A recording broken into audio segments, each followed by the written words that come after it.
तो पिछले क्लास में मैंने आप सबको संस्कृत व्याकरण पढ़ाया था, जिसमें मैंने बहुत सारी चीज़ें बताई थी, बहुत सारे मीनिंग बताए थे। और उसमें मैंने ये कहा था कि सबसे पहले हमें ये जानना ज़रूरी है कि संस्कृत में 3 लकार, 3 पुरुष और 3 वचन होते हैं। और मैंने आपको तीनों पुरुष संस्कृत में 3 पुरुष, 3 वचन और 3 लिंग होते हैं। ओके, तो मैंने आपको प्रथम पुरुष, मध्यम पुरुष, उत्तम पुरुष वो बता दिया था, और वचन बता दिया था, एक वचन, द्विवचन और बहुवचन। और मैं वो लिंग बता दिया था, पुल्लिंग, स्त्रीलिंग और नपुंसक। तो आज उसके आगे हमें समझना है कि धातु रूप समझना ज़रूरी है। तो देखिए, जैसे कि धातु रूप में आपको 2 चीज़ें पढ़ना ज़रूरी होता है, एक आत्मनेय पद और एक परस्मय पद। ठीक है, तो आत्मनेय पद और परस्मय पद समझना ज़रूरी है। लेकिन हम जो पढ़ते हैं मतलब क्लास 10th तक, हमें सिर्फ परस्मय पद धातु पढ़ना होता है। तो परस्मय पद धातु पढ़ने से पहले हमें ये समझना ज़रूरी है कि लकार के कितने प्रकार होते हैं। लकार के कितने प्रकार होते हैं? तो बच्चे, लकार के 5 प्रकार होते हैं। लकार के 5 प्रकार होते हैं।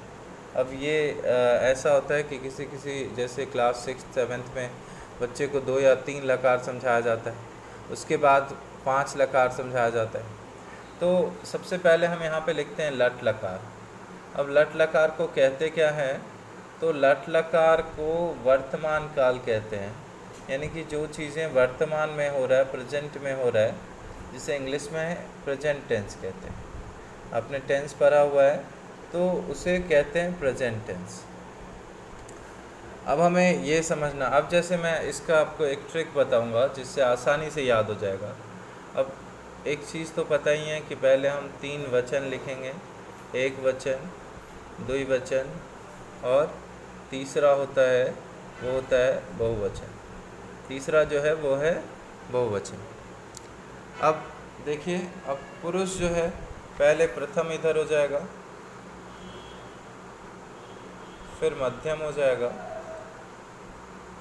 और फिर उत्तम हो जाएगा। अब आप एक चीज़ देखो कि यहाँ प्रथम पुरुष हो गया, ये मध्यम पुरुष हो गया और ये उत्तम पुरुष हो गया। अब यहाँ पे होता है ती, तह, अंति, और ये इधर होता है शी, थह, थ, और तीसरा होता है आमी, आव, आव, और तीसरा होता है आमा। तो मैंने पहला कहा कि ती, तह, अंति, दूसरा कहा सी, था, थ, और तीसरा कहा आमी, आव, आमा। ठीक है, तो अब आप इसमें किसी भी धातु के साथ इसको फिट कर सकते हो। जैसे आपको पठ के साथ कहा जाएगा तो पठती, पठता, पठंती, पठसी, पठता, पठता, पठामी, पठावा, पठामा। अब यहाँ पे बच्चे ये भी मिस्टेक कर देंगे कि पठामी मैंने कहा तो वो ऐसे लिख देंगे, तो ये नहीं होता, क्योंकि पठ धातु है और पठ में जब हम आमी लगाएंगे तो ये हो जाएगा पठामी, ऐसे हो जाएगा। ठीक है, चाहे आप किसी के साथ भी लगाओ, खाद प्लस आमी तो खादामी। तो यहाँ पे मिस्टेक नहीं करना है। तीता, अंति, सीथा, था, आमी, आबा, आमा, एक लाइन में आप इसे बोलो और वो आपको आसानी से याद हो जाएगा। तीता, अंति, सीथा, था, आमी, आबा, आमा। और आपको पता है कि ये हम लगाते हैं थर्ड पर्सन के साथ, क्योंकि ये मैंने आपको पिछले क्लास में भी बताया था कि इसमें उल्टा होता है। जैसे इंग्लिश में हम पढ़ते हैं पहले फर्स्ट पर्सन, फिर सेकंड पर्सन, फिर थर्ड पर्सन। इसमें उल्टा होता है, पहले थर्ड पर्सन, फिर सेकंड पर्सन, और लास्ट में होता है वो होता है फर्स्ट पर्सन। लास्ट में जो होता है वो होता है फर्स्ट पर्सन। तो देखो, अब मैंने कहा था कि आपको मैं अनुवाद बनाना सिखाऊंगा, तो कितना आसान है। अगर आपको कहा जाएगा कि वह पढ़ता है तो सा पठती, क्योंकि सा जो है वो थर्ड पर्सन है। सा मीन्स होता है वह पुल्लिंग के लिए, तो सा पठती। वे दोनों पढ़ते हैं तो एक चीज़ देख लो कि जैसे इंग्लिश में सब्जेक्ट वर्ब एग्रीमेंट में होता है कि जो सब्जेक्ट होता है उसके अकॉर्डिंग जो है वो हम वर्ब लगाते हैं, ठीक है। तो इसमें भी वही होता है कि अगर कर्ता एक वचन होगा तो उसके साथ क्रिया भी एक वचन लगेगा। कर्ता अगर द्विवचन होगा तो क्रिया भी द्विवचन होगा, और कर्ता अगर बहुवचन होगा तो क्रिया भी बहुवचन होगा। तो इससे मैं आगे भी और भी बनाना सिखाऊंगा, लेकिन अब मैं आपको ट्रिक बता रहा हूँ कि कैसे ये धातु रूप आपको आसानी से याद हो जाएगा, बहुत ही आसानी से याद हो जाएगा। तो यहाँ पे ये लेट लकार लिखा, अब मैंने पहले लट लिखा फिर लेट लिखा। अब आपके समझ में आएगा कि पहले लेट क्यों बताया सर। तो ये देखो, इसको कहते हैं भविष्यत काल। क्या कहते हैं? भविष्यत काल, और इंग्लिश में कहते हैं फ्यूचर टेंस। Future tense. अब आप एक चीज़ देखो कि यहाँ पे ये हो गया एक वचन, ये हो गया द्विवचन, और तीसरा हो गया बहुवचन। यहाँ हो गया ये प्रथम पुरुष, और ये हो गया मध्यम पुरुष, और ये हो गया उत्तम पुरुष, ठीक है। अब हमें ये देखना है कि यहाँ पे ती ता अंती है। तो बच्चे आपको ये लर्न करने की ज़रूरत नहीं है, क्योंकि लट लकार के आगे अगर हम श्य लगा देंगे, जैसे यहाँ पे ये ती है, इसके आगे हम अगर श्य लगा देते हैं तो ये लिट बन जाएगा। शती शतः शंति, शती शतः शंति, शशि शतः और शतः, शशि शतः शतः। उसके बाद नेक्स्ट है श्यामी श्यावः श्यामा। क्योंकि मैंने कहा बहुत आसान है कि अगर हम लट के आगे श लगा देंगे तो वो लिट में कन्वर्ट हो जाएगा, यानी कि फ्यूचर टेंस भविष्यत काल हो जाएगा। जैसे रहेगा वह खाएगा तो हो जाएगा सह खादिष्यति। वे दोनों खाएंगे तो वे दोनों का क्या होता है? तौ होता है, तो तौ खादिष्यतः। वे सब खाएंगे तो वे सब का होता है ते खादिष्यन्ति, ठीक है। अगर लड़कियों के लिए यानी स्त्रीलिंग के लिए रहेगा वह खाएगी तो सा खादिष्यति। वे दोनों खाएंगे तो सा ते ता, तो ते खादिष्यत। और वे सब खाएंगे तो ता खादिष्यन्ति, ठीक है। अब जब रहेगा कि तुम पढ़ोगे तो त्वम पठिष्यसि, तुम दोनों पढ़ोगे तो तुम दोनों का युवाम होता है, युवाम पठिष्यथ। और तुम सब पढ़ोगे तो यूयम पठिष्यथ। मैं पढ़ूंगा तो अहम पठिष्यामि, हम दोनों पढ़ेंगे। आवाम पठिष्याव, हम सब पढ़ेंगे तो वयम पठिष्यामः। तो ये हो गया आपका लेट लकार। इससे आप सेंटेंसेस भी बना सकते हो। लट लकार से सेंटेंस कैसे बनाओगे? जैसे रहेगा मोहन घूमता है तो मोहनः, और घूमना का भ्रम होता है तो भ्रमति लगा देंगे, मोहनः भ्रमति, ठीक है। और जब रहेगा वे दोनों घूमते हैं तो वे दोनों का तौ होता है, तौ भ्रमता। वे सब घूमते हैं तो ते भ्रमंती। वैसे ही रहेगा कि तुम जाते हो, त्वम गच्छसि, तुम दोनों जाते हो, युवाम गच्छता। तुम सब जाते हो तो यूयम गच्छता। उसके बाद है मैं जाता हूँ, अहम गच्छामि, हम दोनों जाते हैं, आवाम गच्छाव, हम सब जाते हैं तो वयम गच्छाव, या हम लोग जाते हैं तो वयम गच्छाम। तो ऐसे ही आप सेंटेंस खुद से भी आप बना सकते हो। आप देख रहे हो कि कितना आसान है ये समझना। तो ये था आपका लेट लकार। अब तीसरे पे आते हैं हम, लंग लकार।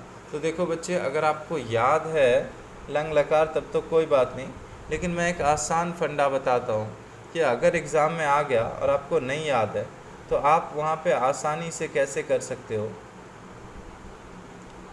या आपको किसी ने पूछ दिया स्कूल में या कहीं पे भी पूछा गया और आपको नहीं आता, तो वहाँ पे आप आसानी से कर लोगे। जहाँ पे भी शब्द के स्टार्टिंग में आपको अ दिखे तो समझ जाना है ये लंग लकार है, ठीक है। जैसे कि यहाँ पे लिख दिया एक वचन, ये हो गया द्विवचन, और ये हो गया बहुवचन। जैसे कि मैं आपको पठ धातु का बताता हूँ, तो हो जाएगा अपठत, अपठत, अपठताम, अपठन, अपठत, अपठताम, अपठन। उसके बाद अपठ, अपठतम,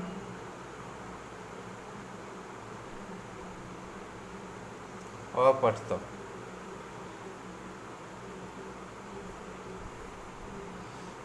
और उत्तम में हो जाएगा अपठम, अपठाव,